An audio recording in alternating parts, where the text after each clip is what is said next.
జై శ్రీరామ్. శ్రీమాత్రే నమః. శ్రీ గురుభ్యో నమః. 2024 సంవత్సరం ఏప్రిల్ నెలలో ద్వాదశ రాశుల వారికి గోచర ఫలితాలు.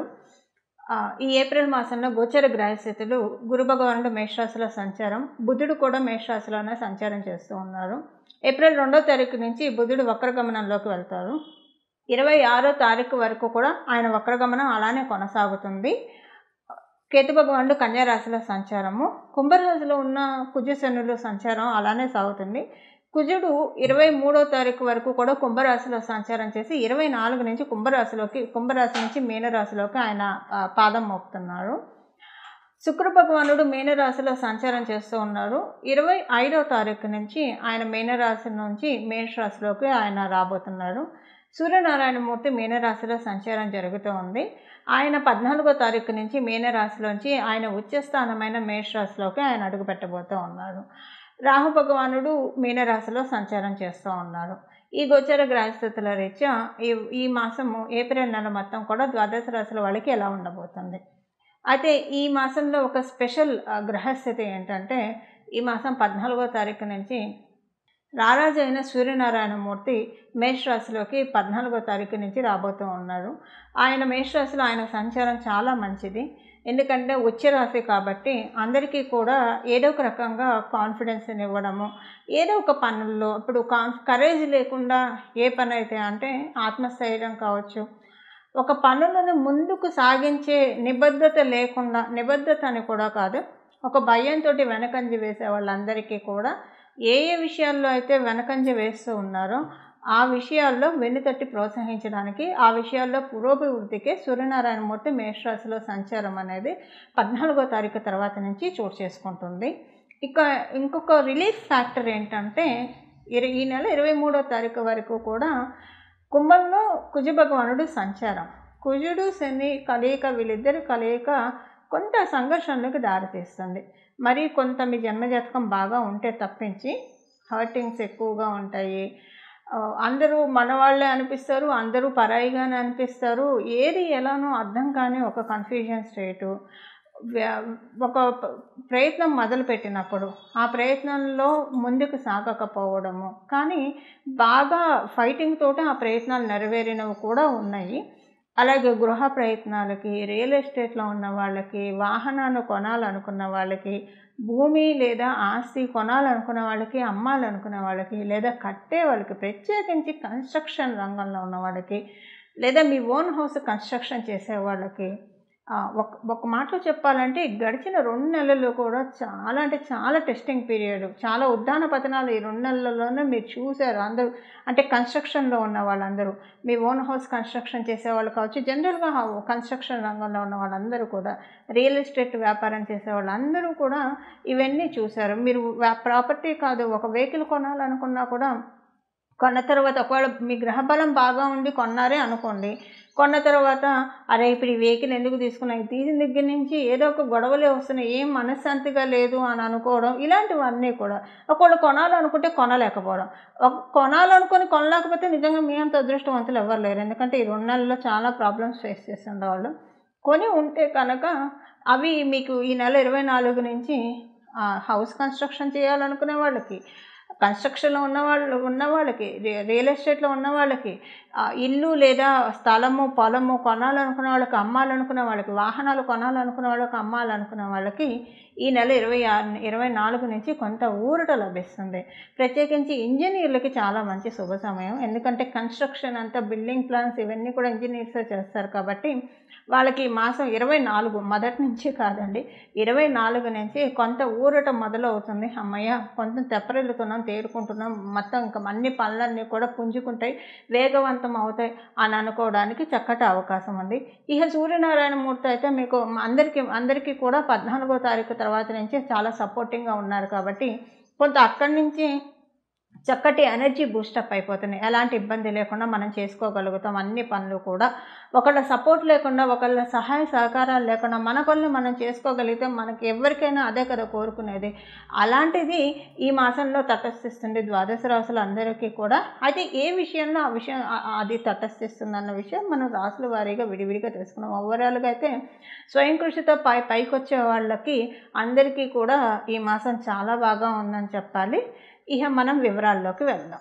ధనుసు రాశిలో పుట్టిన వాళ్ళకి ఈ మాసం 20వ తారీఖు నుంచి మీకు గృహపరంగా గృహంలో శాంతి వాతావరణం నెలకొంటుంది. మీరు చేసే గృహ ప్రయత్నాలే కావచ్చు, ఇవన్నీ కొంచెం ముందుకు వెళ్ళడానికి చక్కటి అవకాశం ఉంటుంది. ప్రశాంతంగా ముందుకు వెళ్తాయి, అన్నీ కూడా ముందుకు దూసుకు వెళ్తాయి. ఆదాయపరంగా బాగా ఉంటుంది. కాకపోతే ఈ ఆదాయపరంగా బాగా ఉండడం అవతల వాళ్ళకి మిమ్మల్ని చూసి కన్ను కుట్టే విధంగా ఉంటుంది. ప్రత్యేకించి మీరు మగవాళ్ళైనా సరే, ఆడవాళ్ళైనా సరే, మీ చుట్టూ ఉన్న మగవాళ్ళ నుంచి మీకు కొన్ని ఇబ్బందులు వచ్చే అవకాశం, మీకు కొన్ని ఇబ్బందులు వస్తాయి. ఈ విషయంలో మీరు చాలా జాగ్రత్తగా ఉండాలి. మీరు వాళ్ళని చాలా సాఫ్ట్ అని అనుకోవచ్చు, అలాంటి వాడు కారు అని అనుకోకపోవచ్చు. కానీ తెలియకుండానే మీ ఎదుగుదలను చూసి వాళ్ళు ఓర్వలేక మీ వెనక కొంచెం ఇబ్బంది పెట్టే పనులు చేస్తారు కాబట్టి చేస్తారు. అందువల్ల మీరు శత్రువుగా భావించే వాళ్ళే మీ మిత్రులు, మీరు మిత్రులుగా భావించే వాళ్ళు మీకు శత్రువులేమో. కేవలంగా మగవాళ్ళకే వర్తిస్తుంది. మగవాళ్ళకంటే మీరు ఆడవాళ్ళైనా మీ చుట్టూ ఉన్న మగవాళ్ళు ఇలానే ఉంటారు, మీరు మగవాళ్ళైనా మీ చుట్టూ ఉన్న మగవాళ్ళు ఇలానే ఉంటారు. మీరు శత్రువులుగా భావించిన మగవాళ్ళందరూ నిజంగా మీకు మిత్రులనే తెలుసుకుంటారు. మీరు మిత్రులుగా భావించిన వాళ్ళే మీకు శత్రువులేమో అన్నట్లు ఈ మాసం ఉంటుంది. కొంచెం జాగ్రత్తగా ఉండండి. ఏ విషయాలు కూడా ఎవరికి షేర్ చేసుకోకపోవడమే మంచిది. ప్రశాంతంగా అయితేనే ఉంటుంది. అన్నిట్లోంచి ఇప్పటివరకు నలిగిన ఈ గత 4-5 నెలలుగా నలిగిన అంశాల నుంచి బయటకు వస్తారు. అన్నీ కూడా ముందుకు వెళ్తూ ఉన్నాయి, చురుగ్గానే వెళ్తూ ఉన్నాయి, వేగవంతంగానే ఉంది అని ఆనందంగానే ఉంటారు. కానీ తెలియకుండా లోపల ఒక వేదన ఇలా మీ చుట్టూ ఉన్న మగవాళ్ళ ద్వారా వచ్చే అవకాశం ఉంది. కాబట్టి కొంచెం జాగ్రత్తగా ఉండండి. ఒక్కొక్కసారి పరిస్థితులు అలాంటి ట్రబుల్ని క్రియేట్ చేస్తుంది. అందువల్ల కొంచెం ఈ విషయంలో మీరు జాగ్రత్తగా ఉండాలి. మీరు కనుక విదేశీ ప్రయత్నాలు చేస్తూ ఉంటే మీరు చేసే విదేశీ ప్రయత్నాలన్నీ కూడా సఫలీకృతం అవుతాయి, చక్కగా సఫలీకృతం అవుతాయి. ఎవరికైనా కనుక మీరు మనీ ఇవ్వాలి అని అంటే, ఎవరైనా మిమ్మల్ని సహాయానికి అడిగినప్పుడు మనీ ఇవ్వాలి అని అనుకుంటే కనుక కొంచెం సెకండ్ ఒపీనియన్ తీసుకొని, మీ సర్కిల్లో ఉన్న సెకండ్ ఉన్న వాళ్ళతోటి ఒక సెకండ్ ఒపీనియన్, ఈ విషయం వరకు మటుకు మీరు ఎవరిని సంప్రదించకుండా ఇవ్వకండి. సంప్రదించి మీరు ఇవ్వదలిస్తే మటుకు ఖచ్చితంగా సంప్రదించే ఇవ్వండి.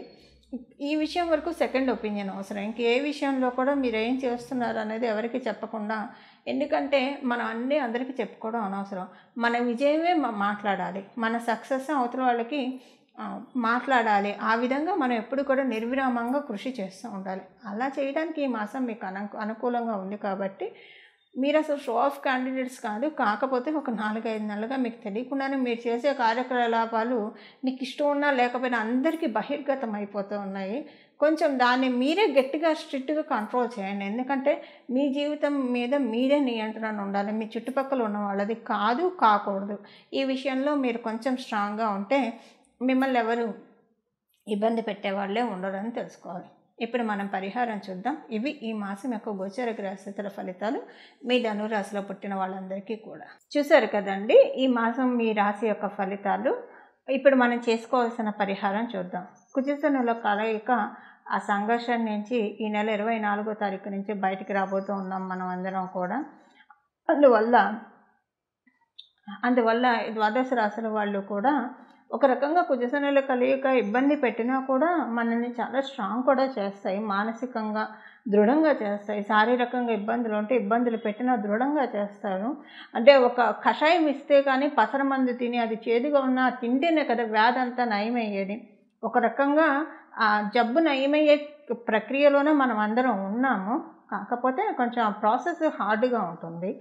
అది ఇప్పుడు అందరం చూసాం కాబట్టి 24వ తారీఖు నుంచి రిలీఫ్ అవుతాం. కాబట్టి అసలు దీనికి మనం అంటే భగవంతుడు మనల్ని రిలీఫ్ చేస్తున్నాడు కాబట్టి ప్రయత్నపూర్వకంగా ఈ మాసంలో లక్ష్మీ నరసింహస్వామి వారి ఆరాధన చేయండి. మీ ఇంటి దగ్గర లక్ష్మీ నరసింహస్వామి వారి ఆలయం ఉంటే ఆలయానికి వెళ్ళి దర్శించుకొని రండి. చాలా చక్కటి శుభ ఫలితాలు ఉంటాయి. నమో భగవతే లక్ష్మీ నారసింహాయ, నమో భగవతే లక్ష్మీ నారసింహాయ, నమో భగవతే లక్ష్మీ నారసింహాయ. ఈ నామాన్ని మనసులో జపించుకుంటూ ఉండండి. ఈ నామాన్ని జపించుకుంటూ ఉండండి. లేదా లక్ష్మీ నరసింహస్వామి వారికి సంబంధించిన అష్టోత్తర శతనామావళి కావచ్చు, సహస్రనామావళి కావచ్చు, లేదా లక్ష్మీ నరసింహస్వామి వారికి సంబంధించిన కరావలంబ స్తోత్రం కావచ్చు, ఏదైనా చదువుకోండి. మీకు కుదిరితే కనుక వడపప్పు పానకం లక్ష్మీ నరసింహస్వామి వారికి నైవేద్యం పెట్టి తినండి. చాలామంది ఇళ్ళల్లో లక్ష్మీ నరసింహస్వామి వారి చిత్రపటం ఉండదు. అలా లేదని మీరు బెంగపడవద్దు. ఇంట్లో వెంకటేశ్వర స్వామి ఫోటో ఉంటుంది కదా, రామచంద్రమూర్తి పటం అయితే అందరి ఇళ్ళలో ఉంటుంది. శ్రీకృష్ణ పరమాత్ముడి ఫోటో లేని ఇల్లు ఎవరి ఇల్లు ఉండదు, విగ్రహం లేని ఇల్లు. వాళ్ళకి ఆ దేవతామూర్తులకే, ఎందుకంటే దశావతారాలన్నీ కూడా విష్ణుమూర్తికి సంబంధించినవే కాబట్టి మీరు మళ్ళీ ప్రత్యేకించి తెచ్చుకోవాల్సిన అవసరం ఏమాత్రం లేదు. వాళ్ళల్లోనే లక్ష్మీ నరసింహస్వామిని వాళ్ళ అంశ కాబట్టి లక్ష్మీ నరసింహస్వామిని భావిస్తూ వాళ్ళకి ఇంకా పరిపూర్తి అంశ భగవానుడు శ్రీకృష్ణ పరమాత్ముడు కాబట్టి రోజు శ్రీకృష్ణ పరమాత్ముడు కానీ రామచంద్రమూర్తికి, వెంకటేశ్వర స్వామికి ఎవరికైనా పర్వాలేదండి. పానకము వడపప్పు నైవేద్యం పెట్టి అది మీరు ప్రసాదంగా స్వీకరించడానికి ప్రయత్నించండి. చాలా చక్కటి శుభ ఫలితాలు ద్వాదశ రాశుల వాళ్ళందరికీ కూడా అందుతాయి. మంగళం. నమో భగవతే వాసుదేవాయ.